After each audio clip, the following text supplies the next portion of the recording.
Hello, warriors. This is Mrs. Berrioun, and I'm going to walk you through using Noodletools to cite several different sources, and this is ideal for a project like a capstone project. So first, we need to get to Noodletools, and there's a lot of ways to do that. First, you can find it on your Westerville City Schools bookmarks. There's one for Noodletools. You can also always type in noodletools.com. Your teacher might have it linked, or if you have a resource document, it would be linked in there. When you get to Noodletools, you're going to log in, and you're going to sign in with your school Google account, which you can do just by clicking on the rainbow G.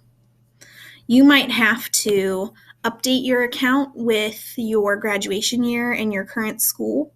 That would be a common change from middle school to high school. It is important to use your school Google account because Westerville City Schools pays for Noodletools access, and by using your school Google account, you are logged into that paid version of Noodletools, which of course is much better than the free version. Okay, so if you haven't done it yet, make sure you set up a project, and you do that by clicking the green plus button.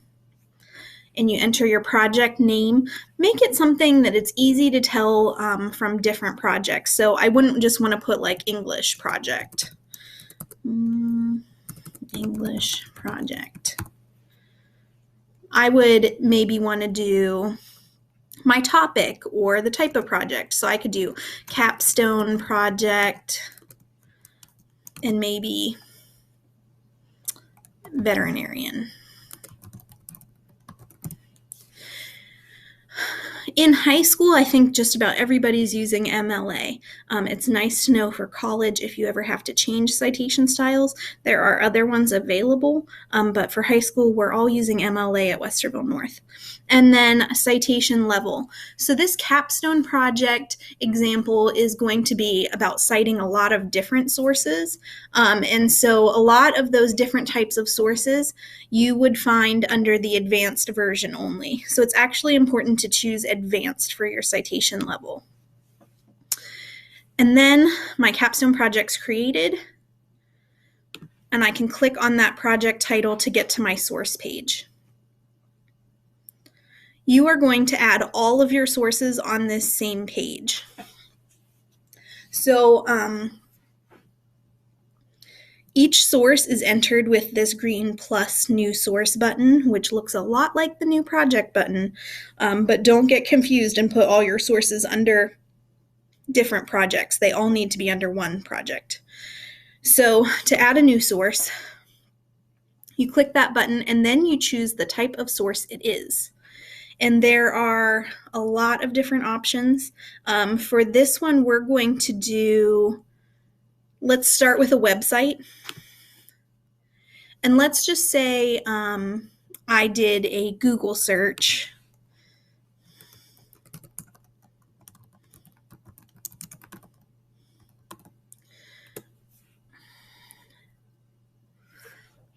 Okay. And I want to find out a little more about the occupational outlook for veterinarians. So this is the U.S. Bureau of Labor Statistics. This is a government website. I can see that by the .gov extension, so that's going to be a good, reliable source of information. There is tons of stuff on here that's going to tell me more about that career.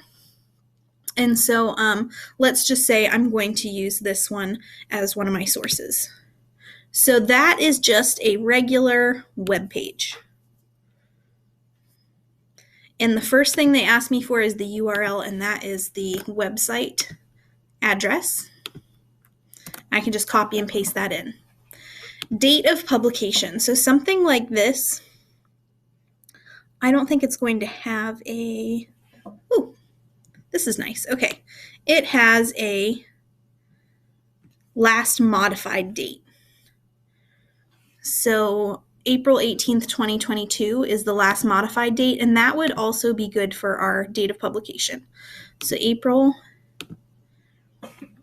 18, 2022. Then you're going to do your most recent date of access. When is the last time you looked at the website? I'm looking at it right now, so I can put in today. The next thing we need to know is author. Okay, so, and I'm looking at the bottom here because so usually an author would be towards the top of the page or towards the bottom. An author might be with a byline, meaning like it says by and the person's name. This one has a really handy suggested citation. And so it's actually by this government organization would be the author, and that's the Bureau of Labor Statistics. So I'm going to go back here and do author, and that is a group, so I'm going to put it in the last name or group box and get that typed in. And then they want the name of the exact page I'm looking at. So that would be veterinarians, and I'm probably going to put Occupational Outlook Handbook with that, just like it kind of says up in the tab here, veterinarians, Occupational Outlook Handbook. That's what I'm going to put as my web page title.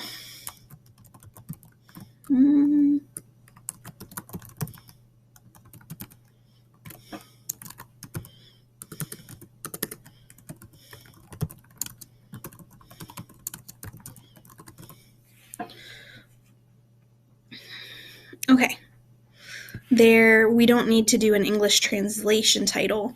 So the name of the whole website is the U.S. Bureau of Labor Statistics. So usually the name of the whole website is kind of the big one in the top left corner.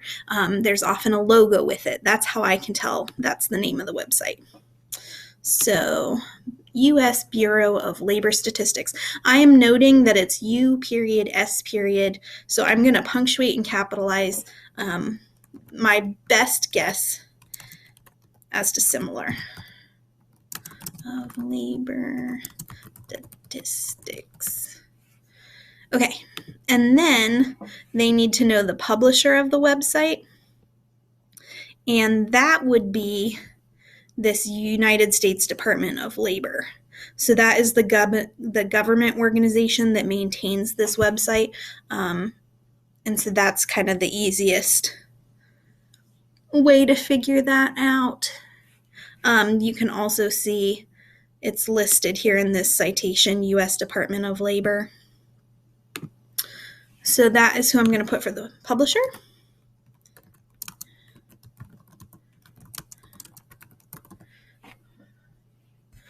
So we don't have any people's names in here. You don't see any in the suggested citation, not near the publication date of the article. Like I said, there's no byline or anything. So we don't need to add any kind of editor or anything to the site as a whole. There's no addition, reversion, or revision information. Annotations are not needed for this assignment. So all we have to do then is hit save.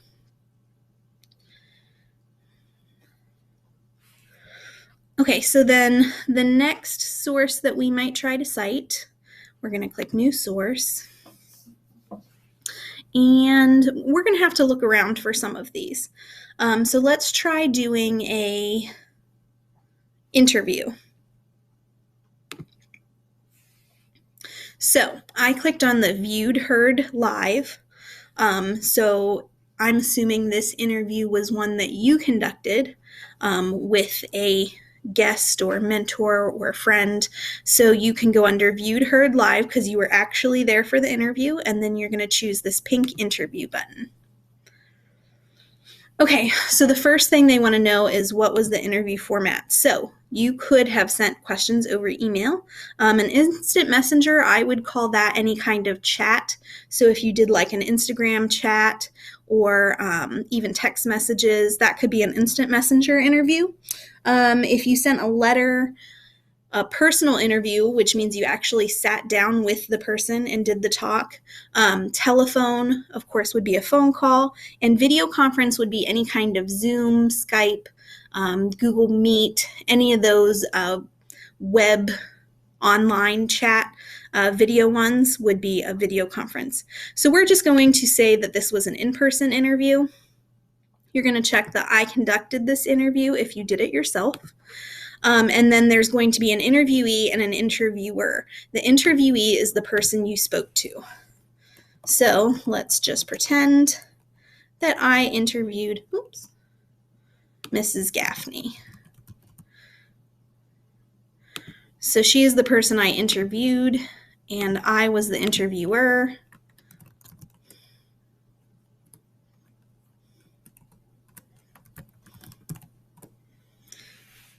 And then the date of the interview, let's say I did it yesterday. So I'm going to put in my date for yesterday. And that is all I need for my interview citation. Like I said, we are not requiring annotations for this assignment, so I can hit save. So now I have my website, my interview. Let's do a video. So what if it was like a YouTube video? So I would say that is a video clip online.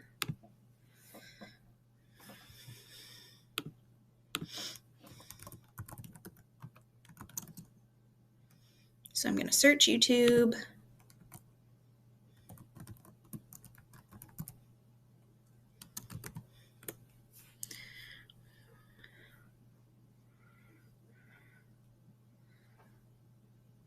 Okay, so maybe I want to use this video. So this one is by Khan Academy, which I know is a good educational resource, and it's specifically a video to answer what do veterinarians do and how much do they make. So I can click on the video. It is just 6 minutes, so that might be a really good source for me to use for my project. So the first thing I'm going to do is grab that URL, and I'm going to paste it in to the URL box. So the date of the video. Now, any kind of YouTube video is definitely going to have a date it was posted. So this one's March 1st, 2018.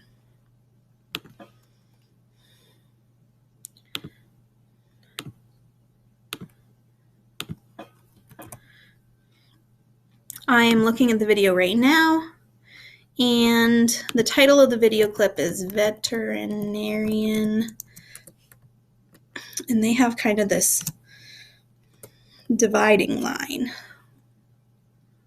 Where can I find that? And that is what I do, and how much I make. Okay, so it's telling me what to capitalize and how it wants me to spell things out. So they want do capitalized, and they want the and spelled out. So those are slightly different than the title of the YouTube video, but that is okay. And this one actually also has on the title part 1. Okay, so then this next section does specify that it's a video clip online. So this one is for on a site like YouTube with user-contributed videos. So this is exactly what I'm using. I'm using YouTube. So I'm going to write to YouTube, which it's important to note, it does not have any spaces. So I'm going to write it the same way with no spaces. And the publisher of the site, let's see, I believe that YouTube is the name of the site and the publisher, which happens a lot.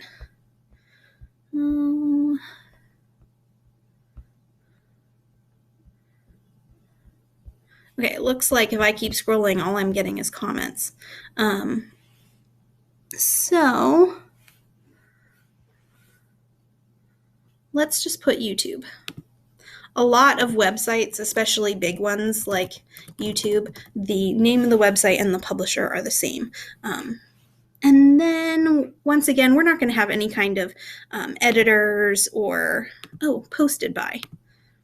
That actually would be important. So this one I would actually say is posted by Khan Academy, and that's a company name.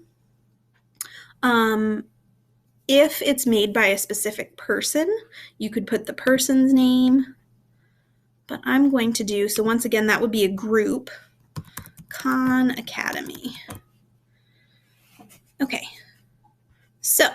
I don't need an annotation, and I'm going to hit save. So I have a website, an interview, a YouTube video. Let's see what other sources I might use. What if I did a book? So a book would be something that you actually hold in your hand. So that would be a print or an in-hand source. And book is in this gray section. And I'm going to make up a book here. I'm going to pretend I wrote a book. And so I don't think I mentioned before, but I want to remind you, hopefully you've heard it before, that capitalization and spelling, you need to make sure to put it in correctly. So, names, we capitalize the first letter of the first and last name. Book titles are capitalized. A very basic book citation is going to have an author, a title, maybe a publisher, a year, and those are kind of like the very basic things that you should include in your book citation. All of these other ones, like title of volume in a multi-volume set, the volume number, total number of volumes, publication city, edition, series name, series number. If your book has that information, you include it, but if your book doesn't have the information, you could just leave those blank. And I'm going to hit save again. Oop. I need to select a role of the contributor, and so that's author, editor, illustrator, narrator, translator. For the most part, it will be an author for a nonfiction book.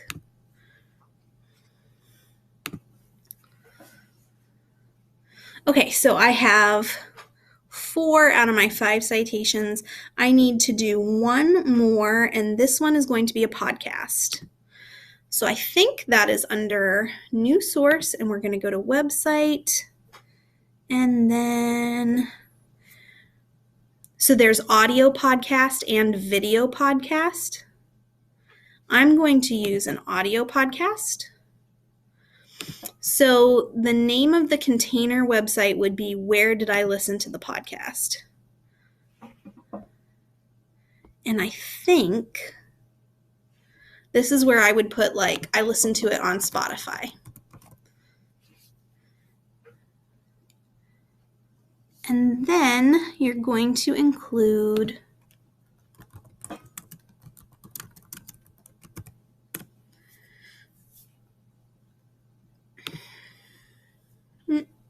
blocked on the school computer.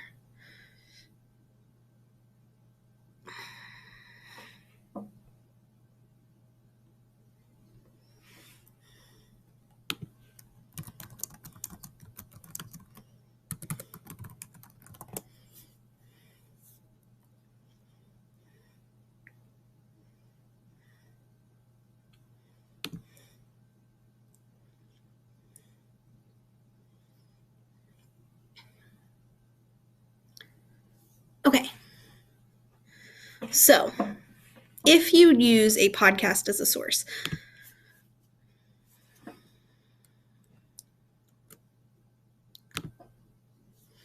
if you use a podcast as a source, I would say one of the best things to do is to Google it and find the podcast website if there is one.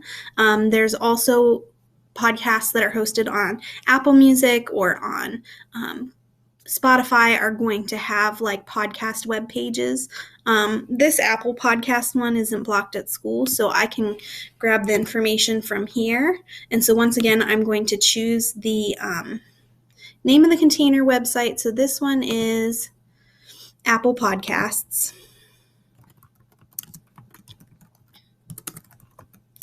And then the publisher of the site is Apple Inc., which I found down here by copyright and the year, Apple Inc.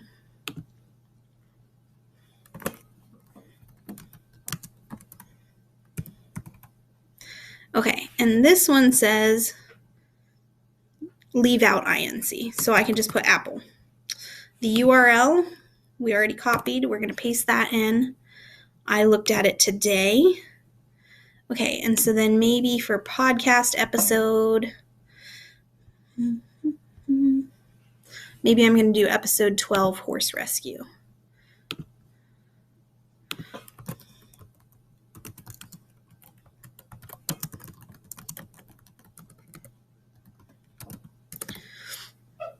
Okay, so it looks like they're actually asking for the episode number down here, so I can put episode 12 there, and it is part of season 1, because there's only one season of this podcast. Okay, so then I want to do the name of the podcast.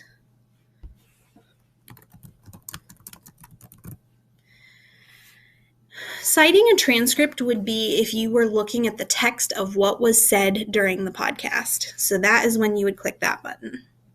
The producer or distributor of the podcast would be probably these people listed up here.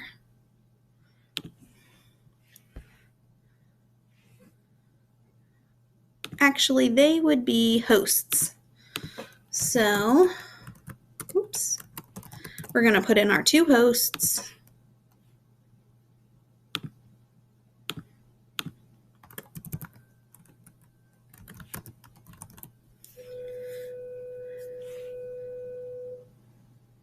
And the producer distributor of the podcast, I'm not really sure where to find that on this page. So I'm actually going to leave that one blank.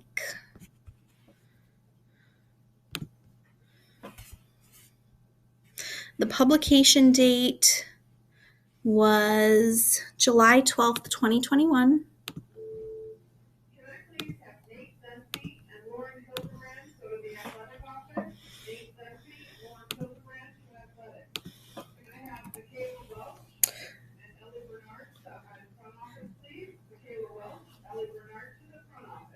And just like before, we're not going to include an annotation, so we're going to go ahead and hit save. And now that I have all of my sources added to Noodletools, the last thing I need to do is actually export my Works Cited page. So I do that under this Export Print button. And there's a lot of different options. I like to export straight to Google Docs. And of course, I'm going to include all my sources, so I don't change anything here and just hit Submit. And this is going to make a Google Doc just of those sources, and it's already properly titled and formatted. And I can then either print this separately, or I can copy and paste that all onto the end of my actual essay. And I have now 5 different sources cited and demonstrated for you. If you need help with your citations, you are always welcome to come to the library and ask me, Mrs. Berrioun, for individual assistance. I know it can be tricky, but it's always important to make sure you capitalize and punctuate properly and do your best to fill in everything you can find. Good luck!